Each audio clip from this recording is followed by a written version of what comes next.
ternyata dia tuh didatengin sama sosok hitam. Tiba-tiba dari atas yang area pertambangan itu ada yang ngelempar pasir gitu loh. Tiba-tiba si juragannya tuh sakitnya tuh perutnya tuh tiba-tiba membesar gitu. Pas mereka mau pulang terdengar lagi tuh suara cekikikan kuntilanak yang tadi. Halo guys, kembali lagi bersama kami di podcast Misteri. Pada video kali ini seperti biasa kita akan menceritakan tentang kehidupan sehari-hari yang bertemakan dengan misteri. Di sini saya tidak sendiri, saya bersama teman saya Naila Nur Hasanah dan seperti biasa Hilmi Hidayat. Siapa yang mau cerita duluan di sini sekarang? Naila Baik, saya dulu. Dulu. Oke, jadi cerita ini tuh saya pernah baca di salah satu situs. Jadi cerita ini tuh lebih ke cerita pesugihan gitu. Iya. Jadi ada seorang gadis desa, bisa kita panggil namanya Gendis ya.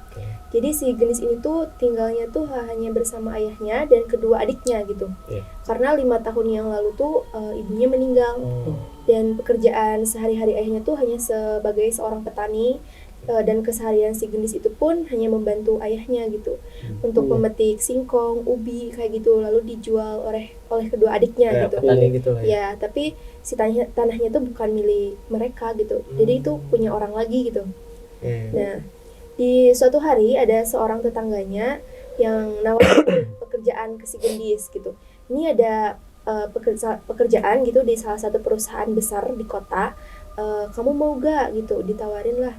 Dan emang itu tuh gaji yang ditawarnya tuh lumayan gitu. Dan si Gendis pun tergiur lah gitu. Terus dia izin sama ayahnya itu gitu. Dia mau bekerja di kota. Cuman pas dia izin, ayahnya tuh ngelarang karena kan takut lah kenapa-napa gitu. Di sana kan kota apa itu keras ya Sendiri gitu. juga. Sendiri juga gitu. Tapi si Gendis tuh untuk mencoba untuk meyakinkan gitu. Dia bekerja tuh untuk bisa menyekolahkan kedua adiknya gitu. Dan pada akhirnya ayahnya tuh ya boleh deh, tapi asalkan kamu bisa jaga diri baik-baik lah di sana gitu. Nah, keesokan harinya si Gendis itu berangkatlah sama tetangganya itu, dan tetangganya bisa kita bilang Bang Putra ya. Nah, bersama Bang Putra gitu. Pas di perjalanan menuju ke sana tuh emang agak jauh gitu. Jadi pas ke sana tuh malam, dan Bang Putra tuh menyariin si Gendis kosan gitu. Dan pas udah menemukan kosan, yaudah akhirnya si Gendis malam ini tidur di kosan. Nanti karena pekerjaannya tuh dimulainya tuh besok dia bisa bekerja gitu. Nah, pas keesokan harinya Bang Putra ini tuh ngejemput lagi dah si Gendis ini gitu. Pas dijemput, ini mau ke perusahaan. Kan perjalanan perusahaan itu harusnya jalan belok kanan. Tapi ini tuh Bang Putra tuh malah bawa Gendis tuh belok kiri gitu. Jadi ke arah lain gitu. Ke arah lain gitu. Nah, si Gendis tuh nyadarlah dari sana bukannya perusahaan itu arah kanan ya Bang gitu. Tapi kata Bang Putra, ya udahlah biar cepet kita belok kiri aja. Soalnya ke sana macet gitu. Padahal yang setahu Gendis kalau belok kiri itu malahan lebih jauh gitu. Oh, jadi malah lebih muter lah. Lebih mutar gitu. Nah, pas udah sampai ternyata bukan ke perusahaan, ternyata ke sebuah rumah yang emang rumahnya tuh besar kayak istana gitulah. Pas turun, Bang Putra bilang, kamu kenalan dulu tuh sama juragannya, bosnya gitu, bos perusahaannya. Yaudah deh, si Gendis tuh masuklah. Pas mau masuk tuh di luar rumah tuh udah ada 4 orang laki-laki dengan badan yang gede-gede gitu, kayak ajudan lah, bisa dibilang ajudan gitu. Terus si Gendis disuruh masuk ke sebuah kamar gitu, dan di sana ada seorang laki-laki setengah baya gitu, lagi berbaring di tempat tidur gitu. Terus kata Bang Putra, kenalin itu bosnya gitu. Akhirnya si Gendis itu ya memperkenalkan diri dia gitu. Oh, itu bos yang perusahaannya itu gitu. Memperkenalkan diri, dia dari mana gitu. Dan pas dikasih pekerjaan, ternyata pekerjaannya tuh bukan bekerja di perusahaan, melainkan disuruh ngurusin si juragan itu karena juragannya lagi sakit gitu. Lagi sakit. Nah, dari sana si Gendis tuh kecewa lah karena dijanjiinnya kan kerjanya di perusahaan. Kaget juga pasti kan. Kaget juga. Tapi kata Bang Putra, ya udahlah terima aja daripada kamu gak dapat pekerjaan gitu. Terus si Gendis juga ya udahlah, dengan rasa kecewa dia menerima. Yang penting dia dapat uang dan bisa menyekolahkan adik-adiknya gitu. Nah, setelah bekerja beberapa bulan itu gak ada hal aneh yang terjadi gitu. Tibalah di suatu saat si Gendis tuh lagi nyapu, mau bersihin satu ruangan nih. Dan emang si ruangan itu tuh jarang banget diinjak orang gitu. kayak emang gelap gitu si ruangannya. Pas mau buka tiba-tiba ada seorang ajudan yang malah neriakin si gendis kayak gak boleh kamu, gak boleh, jadi dilarang itu dilarang gitu, gak boleh buka si kamar itu gitu. Oke deh, si gendis tuh nurut tapi dengan perasaan ya masih penasaran gitu. Ada apa nih di sini gitu. Dan yang dia dengar si juraganya ini tuh melakukan pesugihan gitu. Nah, menurut orang-orang sekitar gitu, tapi si gendis tuh percaya gak percayalah dari sana gitu. Nah tiba-tiba suatu hari si Bang Putra ini tuh dipanggil sama si juragannya ke kamarnya gitu. Yang kayak kemarin-kemarinnya nganter si gendis itu. Iya, kan emang dia juga kerjanya jadi supirnya di sana gitu. Nah dipanggil tiba-tiba karena si gendis ini tuh kepo gitu ya. Jadi dia pura-pura nyapu terus sambil nguping lah. Ternyata si Bang Putra ini tuh disuruh buat nyari gagak betina ke pasar gitu. Gagak betina? Iya, gagak betina. Karena itu sulit gitu ya nemuinnya. Jadi Bang Putra tuh pulang tuh malam, tapi dia bawa si gagak betina itu. Nah, yang gendis lihat tuh malam-malam di belakang rumah Bang Putra tuh lagi kayak bawa panggangan gitu loh. Mungkin itu tuh mau dijadiin sate atau gimana, dibakar gitu ya. Dan emang benar itu dibakar jadiin sate. Menurut gendis tuh dia kira tuh kalau itu tuh buat obat gitu, karena kan si juragan lagi sakit gitu. Ternyata pas udah masuk nih si Bang Putra sambil bawa sate itu, ternyata si juragannya tuh nyuruh Bang Putra buat ngasih si sate ini tuh ke salah satu tempat yang emang tempatnya itu tempat keramat gitu. Jadi kayak buat sesembahan lah. Iya, dan katanya itu tuh buat perjanjian sama iblis gitu. Jadi memintalah kayak si juragan ini tuh biar usahanya tuh makin lancar gitu. Ya, dan katanya untuk tumbalnya itu adalah seorang gadis dengan weton Selasa Kliwon, dan kebetulan si gadis itu kan Selasa Kliwon tapi dia nggak nyadar di sana. Dia belum gitu. Tahu lah. Belum tahu gitu. Nah, setelah ritual pertama ini selesai gitu, beberapa hari kemudian Bang Putra tuh disuruh lagi nih buat ke dukunnya itu, tapi sambil bawa sisir gadis yang mau ditumbalin. Nah kebetulan juga kan si gendis tuh lagi beres-beres di belakang lah ya. Jadi dia tuh gak nyadar gitu. Jadi Bang Putra masuk ke kamarnya buat ngambil sisir, terus dikasih ke dukun buat dimantra-mantrain, terus disimpan lagi. Nah pas malam hari si gendis tuh kan mau tidur nih posisinya, terus dia mau nyisir nih. Tiba-tiba si sisir itu tuh kayak nyengkram banget gitu di rambutnya. Tiba-tiba kok ini gitu kayak sakit banget, kayak ada yang nyengkram gitu. Terus berbarengan dengan itu tiba-tiba botol parfum si gendis tuh jatuh, pecah gitu. Kayak aneh banget kenapa ini gitu. Merasa diganggu lah. Gitu. Terus udahlah si gendis beresin tuh pecahannya. Terus dia tidur. Nah pas dia mimpi ternyata dia tuh didatengin sama sosok hitam, dan sosok hitamnya tuh bilang kalau si gendis tuh bakal ditumbalin gitu loh. Oh, jadi udah dikasih tahu duluan. Jadi dia tuh kan dikasih aware lah. Iya, kamu tuh bakal ditumbalin gitu. Karena kamu gadis yang berweton Selasa Kliwon itu. Nah, di sana si gendis kaget gitu. Terus dia ceritalah ke Bang Putra kalau semalam dia mimpi kayak gitu. Tapi Bang Putra tuh menyangkal apa sih? Itu cuma mimpi doang. Kayak gitu. Nah, terus ritual selanjutnya gitu, si juragan itu nyuruh Bang Putra buat minta air yang udah dimantrain sama dukun itu, terus dikasihin ke si gendis gitu, disuruh minum.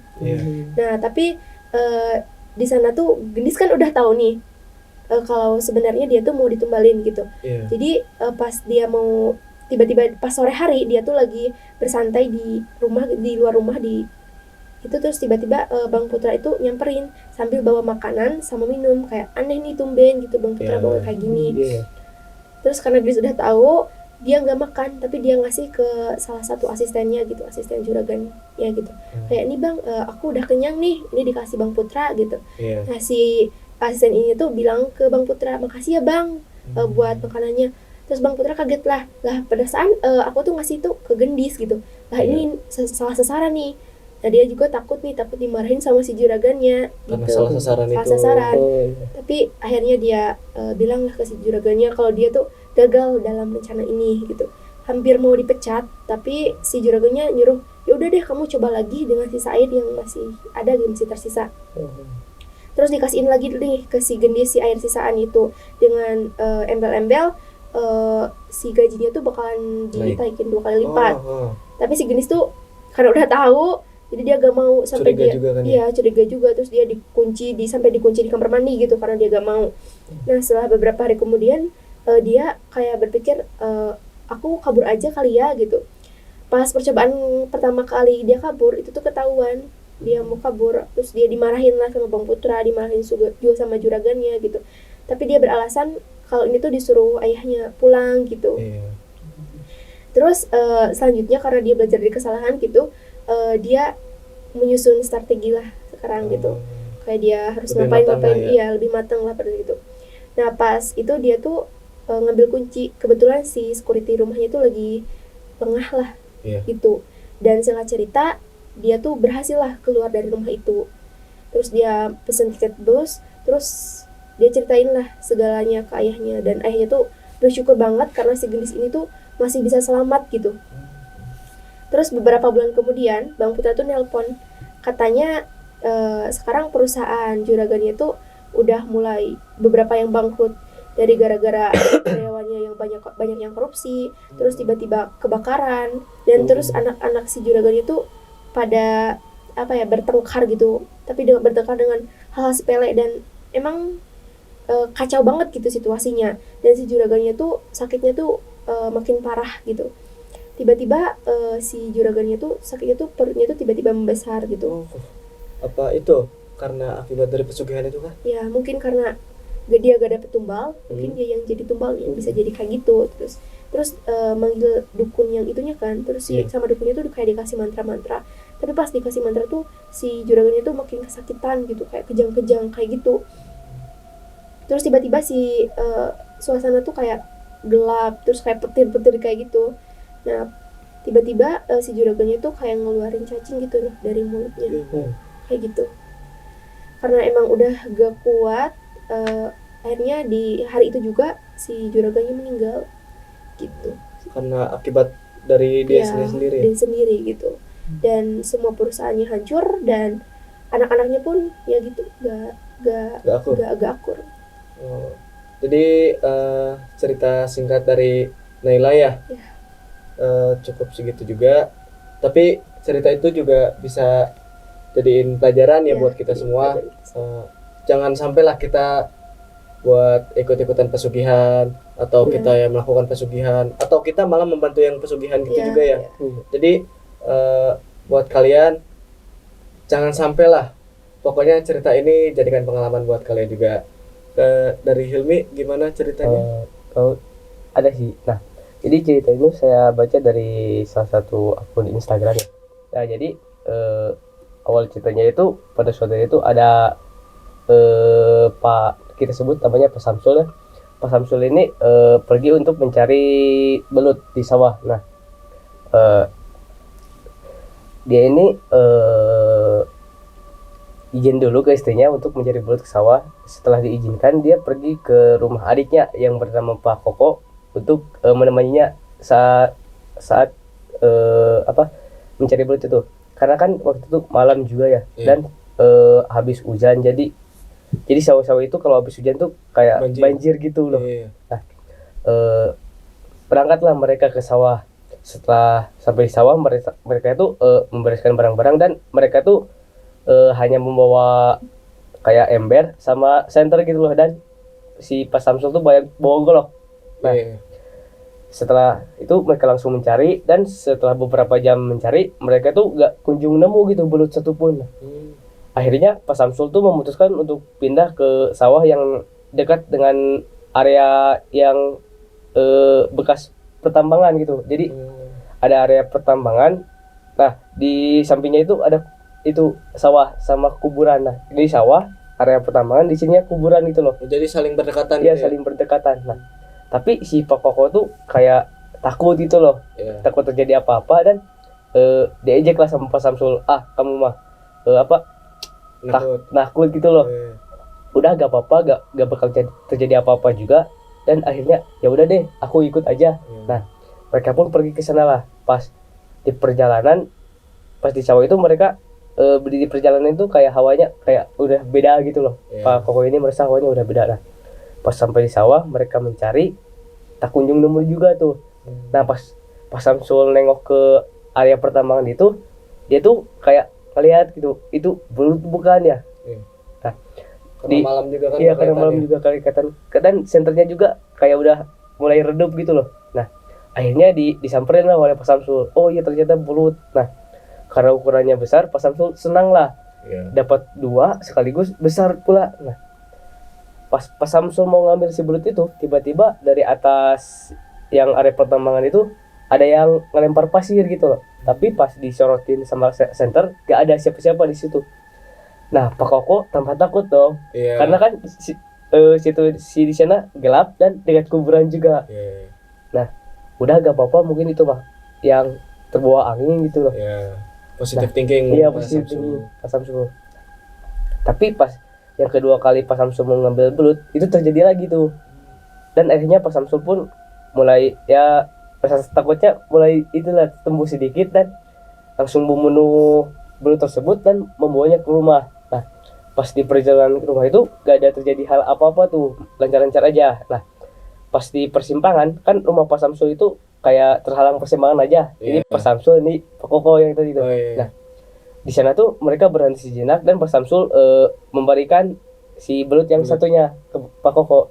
Tapi Pak Koko menolaknya karena kan tadi pas menangkapnya juga ada hal-hal aneh gitu loh.